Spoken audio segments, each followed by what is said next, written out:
السلام عليكم ورحمة الله وبركاته. متابعيني الأعزاء، أهلا وسهلا فيكم بعالم منال، قناتي المتواضعة اللي بتكبر فيكم. قربنا على شهر الخير، شهر رمضان المبارك، كل عام وأنتم بخير. ومثل ما تعودتوا على وصفاتي السهلة، اخترت لكم وصفات رمضانية شهية وسريعة التحضير.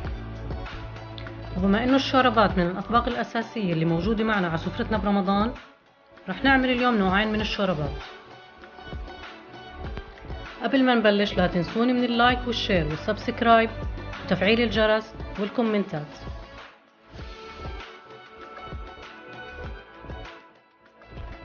وصفتنا الأولى شوربة الدجاج والذرة بالكريمة.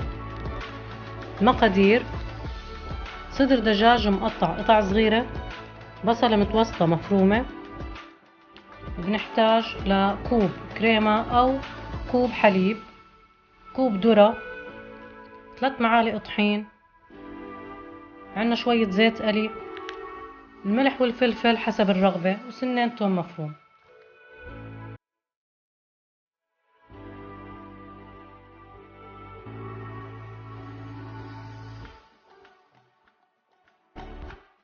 على النار بنحط معلقتين زيت نباتي، بدنا نحط البصل، نضل نقلب فيه لحتى يتدبل.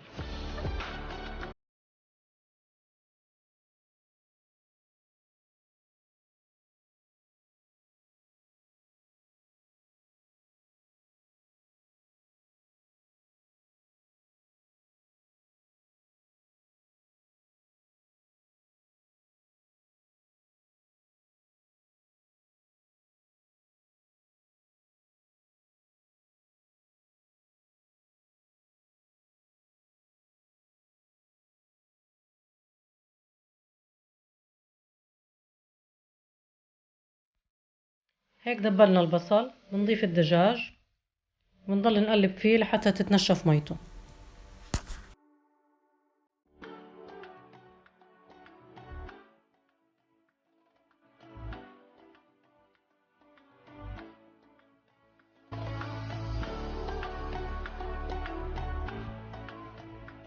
هيك الدجاج تنشف معنا، بنضيف الطحين،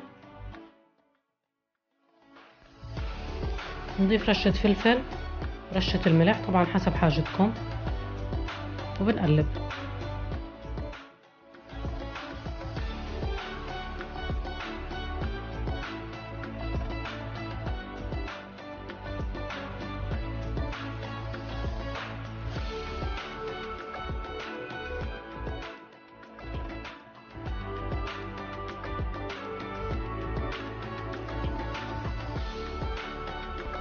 بعد ما قلبناها أنا ضفت هون الحليب، بتقدروا تضيفوا كريمة طبخ تعطيكم نفس النتيجة ونفس الطعم.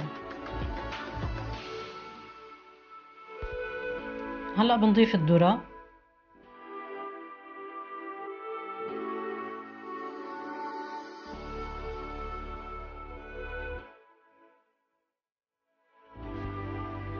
هلأ بنضيف لها كاستين مي، بنقلبها منيح، نتركها على نار هادية مدة 10 دقايق لحتى تتسبك.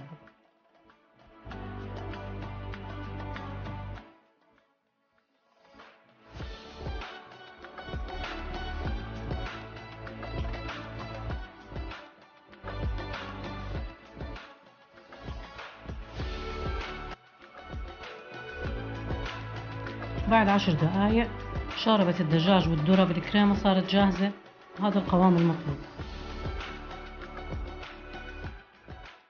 طبعا الشوربة كتير طيبة، ومثل ما شفتوا ما أخذت معنا وقت بالتحضير، ويا ريت تجربوها وتحكوا لي رأيكم فيها.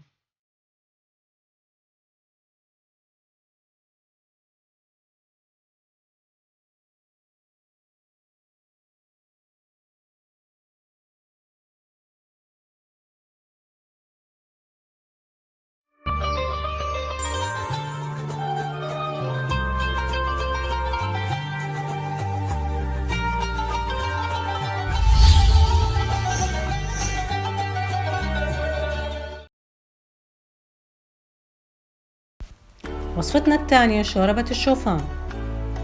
بنحتاج بصلة متوسطة مفرومة، 3 حبات بندورة مبروشة، كوب شوفان، معلقتين زيت نباتي، معلقة صغيرة كمون، معلقة كبيرة صلصة، ملح وفلفل أسود حسب الحاجة.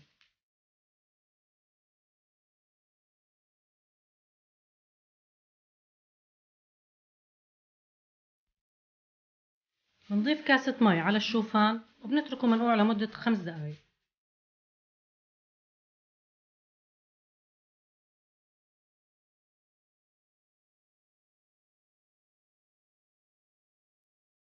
بهالأثناء بنبلش نحضر للوصفة. بنضيف الزيت والبصل وبنبلش نقلبه لحتى يدبل.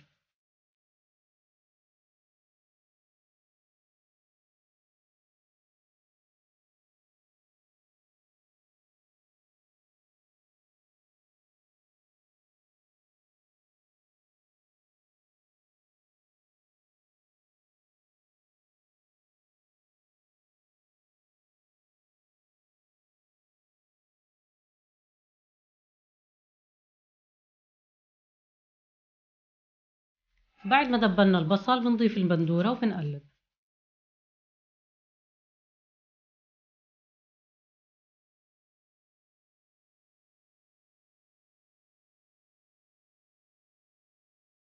بنضيف الصلصة وبنستمر بالتقليب.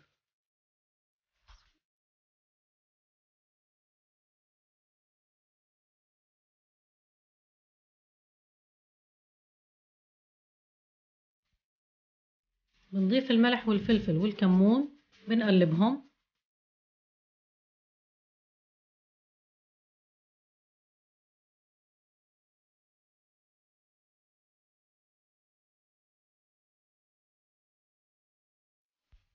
بعدين بنضيف الشوفان مع المي اللي نقعناه فيها.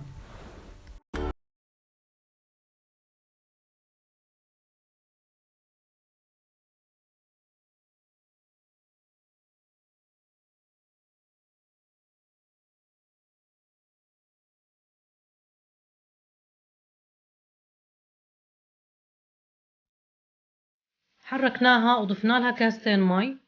بنغطيها بنتركها على نار هادية لمدة 10 دقايق تصير جاهزة.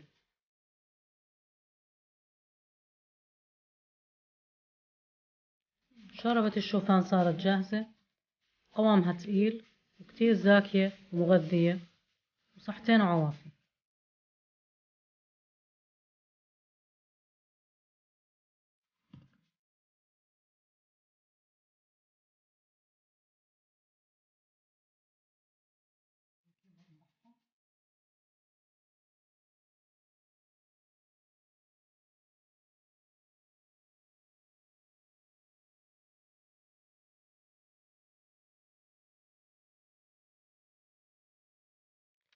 هيك بنكون خلصنا وصفاتنا لليوم. عملنا شوربات كتير لذيذة ومغذية، وأكيد حتكون أحسن بكتير من خلطات الشوربات الجاهزة. وفي الختام، وإذا عجبتكم الوصفات لا تنسونا من اللايك والشير والسبسكرايب، واحكولي رأيكم بالكومنتات. والسلام عليكم ورحمة الله وبركاته.